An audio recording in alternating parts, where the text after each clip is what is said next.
So we are going to write a simple energy balance. So here is the parallel flow.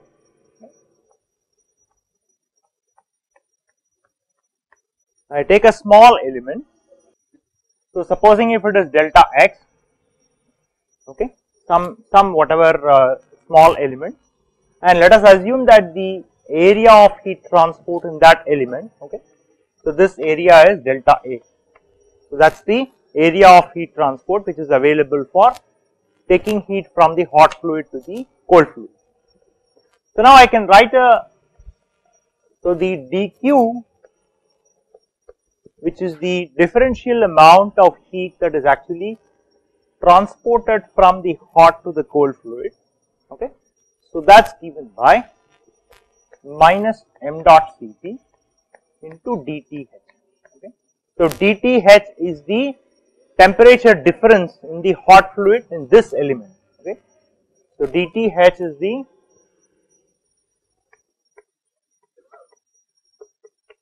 temperature difference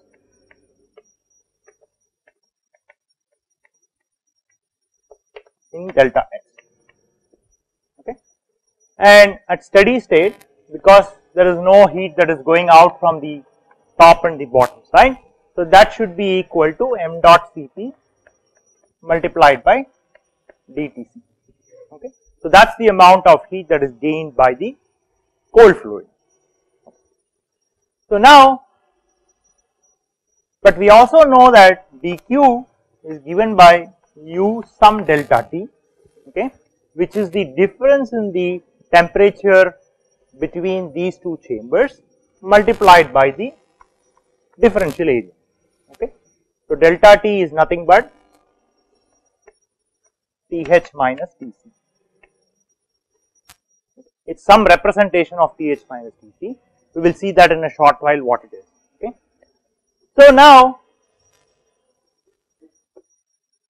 so d delta T, okay, so that is the first differential of delta T, that is given by dTh minus dTc, okay. So that is the differential change in the temperature difference between the two fluids is given by the difference between the differential temperature differences itself. So now from here we can write that this is minus dq by m dot Cp, I should have put a subscript h and c, okay, m dot Cp h minus dq by m dot Cp cold fluid. Okay.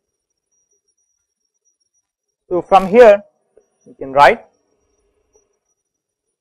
now dq is u into delta T into dA, right. So we can write u delta T into dA into 1 by m dot Cp plus 1 by m dot Cp cold, okay. So that is the differential temperature variation. Remember that delta T is the local variation of the temperature between the two fluids, local temperature difference. So that is the differential of that temperature difference, okay. So now from here we can actually integrate this expression.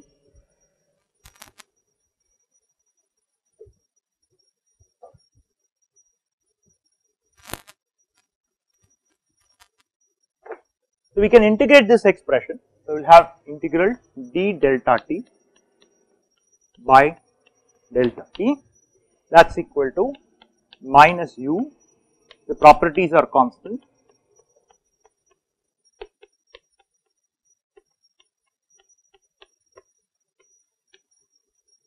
integral d. Okay. So now we can integrate over the whole heat exchanger. Okay. So this is from the delta T at inlet, okay, and this is the delta T at outlet. So now we can immediately see that we have started introducing the measurable quantities. Delta T inlet is a measurable quantity. You can measure the temperatures and therefore you should be able to measure the temperature difference, and similarly delta T out also you should be able to measure. And so this will be between 0 to the overall area which is available for heat transport. Okay.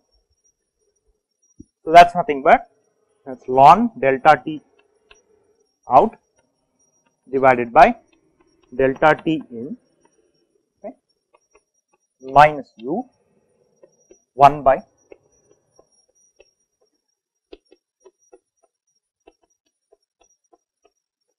multiplied by A. So I can always define an overall U, average U, why not? I can always do that, right? No. So you should be very careful when you define your overall U, okay. So the overall U is a representative heat transport coefficient for your full heat exchanger or full surface area which is present. Now that multiplied by the fractional surface area will always give you what is the extent of heat transport in that small section. Why not? What's wrong in doing that? There is nothing wrong in doing that. That is perfectly fine. You are looking at overall heat transport coefficient, right? Right, you are looking at average heat transport coefficient. So, if you look at the average heat transport coefficient, that will be some fraction of the local heat transport coefficient. If I assume that it is a tube, I haven't said what the geometry is, but let us say it is a tube, okay. Now, if it is fully developed, you know that the Nusselt number is constant, right. So, the heat transport coefficient is constant. So, what do you mean? It is true even for a concentric cylinder. It is true for many different geometries. We didn't prove it in the class, but it is true. We are assuming. We have not, remember that I haven't told you what the geometry is yet. So we will talk about tubes later. I haven't told you what the geometry is, but right now assume that heat transport coefficient is constant. It's okay. Alright, so now, so the overall heat that is lost by the hot fluid, okay, so that's given by m dot Cp of the hot fluid multiplied by Thi minus Tho, okay. So that's the overall temperature difference, that's the sensible heat that is actually lost by the hot fluid, and that should be equal to m dot Cp cold fluid into Tco minus Tci. So now, and that's also equal to U into A into some delta T. We don't know what that is, some representative delta T. Okay. So I call it REP. We don't know what that delta T is. That's what we are going to find. So ln delta T out by delta T in, that should be equal to minus UA into. So I am going to replace m dot Cp hot and m dot Cp cold. So that will be Thi minus Tho divided by Q plus Tco minus Tci divided by Q. So that will be minus UA by Q into. So now I can easily rearrange this. So this will be Thi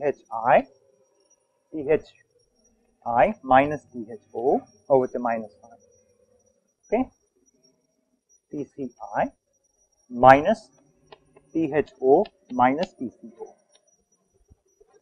Okay.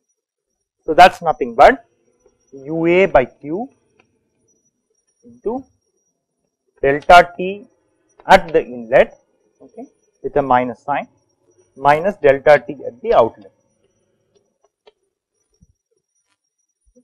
So from here you get that Q equal to U into A into delta T LMTD, that is given by U into A into delta T out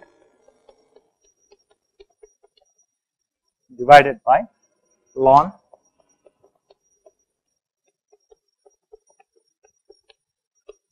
ratio of the delta T at outlet and delta T at inlet. So if we know the measurable quantities, that is the temperatures of the hot and the cold fluid at the inlet and at the outlet, then we should be able to actually find out what is the overall heat transport rate based on the measurable quantities if we know what U is. So U is the universal heat transport coefficient which is based on averages. Now what is interesting about this property of heat exchanger where you can express the measurable quantities. You can use the measurable quantities in the form of delta T LMTD in order to find the total heat transport rate. So, this is a ubiquitous representation, and in fact, if you do the same exercise for counter flow, I am not going to derive it again, but if you do the same exercise, in fact, I encourage all of you to do that. So, you will see that if you do the same exercise for counter flow heat exchanger, and I would warn you that be very careful with the sign that you put for heat loss and heat gain when you have counter flow. So, you should get exactly the same expression, delta T LMTD. Okay. So, now the only difference is that, so supposing if I have counter flow, so where the hot fluid is flowing in this direction, and we have cold fluid which is actually flowing in the opposite direction, and if Thi is the inlet temperature of hot fluid and Tho is the outlet temperature, and similarly Tci and Tco. Okay. So, now here delta T LMTD is defined as delta T. So, if I call this location as let us say 1 and this location is 2, because now you cannot say which is in and which is out. Okay. So, if I define my inlet based on the hot fluid stream and the location of outlet based on the cold fluid stream, so this delta T LMTD will simply be delta T at 1, delta T at 2 divided by ln delta T at 1 divided by delta T at 2. I would really encourage all of you to actually derive this and see that it will turn out, if you do the derivation carefully and correctly, you will see that this is exactly the delta T LMTD that you will get, which looks very similar to what you got in parallel flow. So, what really matters is that you need to measure the local, the hot fluid and the cold fluid temperatures at one end of the heat exchanger and a similar temperatures at the other end of the heat exchanger. This is for simple parallel and counter flow, and then you simply define the delta T LMTD. So, that is why in fact in all your lab experiments, the laminar and turbulent flow experiments, the delta T LMTD expression does not change. Whether you had a parallel flow or a counter flow, the expression for delta T LMTD is the same, except that you have to replace your temperatures based on what you define as inlet to the heat exchanger and what you define as outlet of the heat exchanger. So, that is all you need to know. Once you define that carefully, it does not matter how you write, because minus sign will always be absorbed by the numerator and denominator, it does not matter. So, as long as you define it properly, you should be able to get the same delta T LMTD. Okay. So, now there is another interesting property. I am not going to derive the algebra. In fact, you should all try this.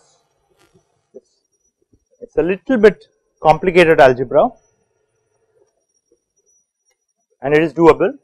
So, suppose I have a heat exchanger, okay,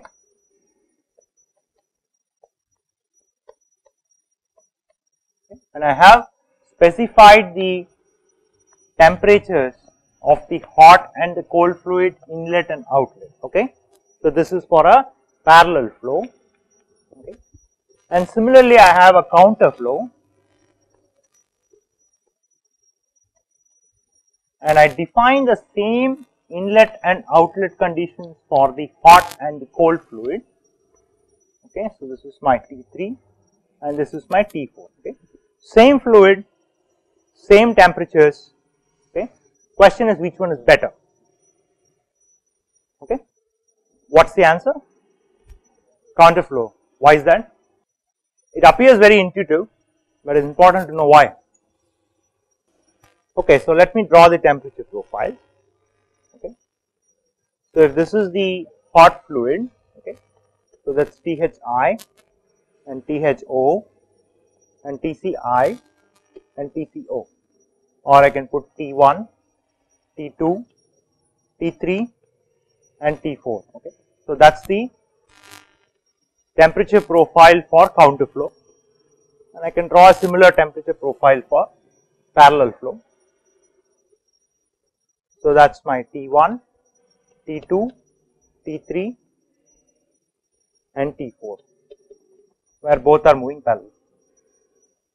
So how can you say from this graph that counter flow is always better? Lesser the temperature gradient, lesser the heat transfer, but keep in mind that you are also, as you go through inside, the area of heat transport is also, you are having higher area for heat transport, right? So it's possible that there is maximum heat transport here because the temperature gradient is maximum here. How can you decide which one is better? How can you decide which one is better? Based on this profile, you really cannot say for sure that counter flow is better. So the rationale is, if you calculate the delta T LMTD of counter flow, okay, and if you calculate the delta T LMTD for a parallel flow, okay, it always turns out that for a given condition, the delta T LMTD for counter flow is always greater than the delta T LMTD for parallel flow with same conditions, the same inlet temperatures and outlet temperatures of hot and cold fluid.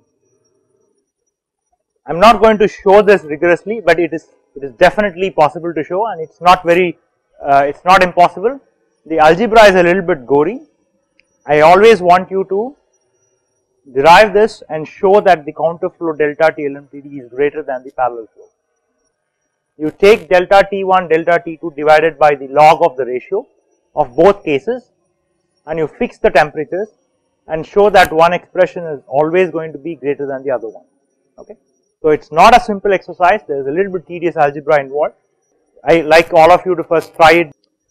Alright, so that's an important property, okay. So for a given set of conditions, delta T LMTD of counter flow is always greater than that of the parallel flow, and that's the reason why counter flow is preferred. So which also implies that for fixed measurable temperatures and therefore fixed heat transport rate, okay, the area required for heat transport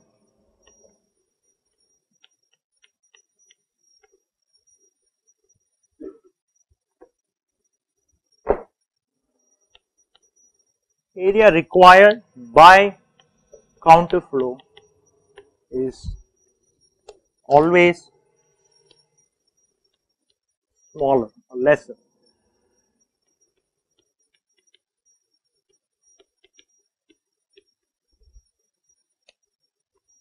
than that for parallel flow with same temperature and same heat transport rate. Okay.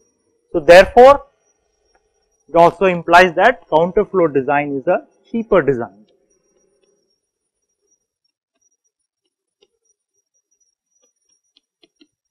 So the area of heat transport which is required tells you what is going to be the size of the equipment, and so you require a smaller size heat exchanger, and therefore counter flow heat exchanger design is always cheaper.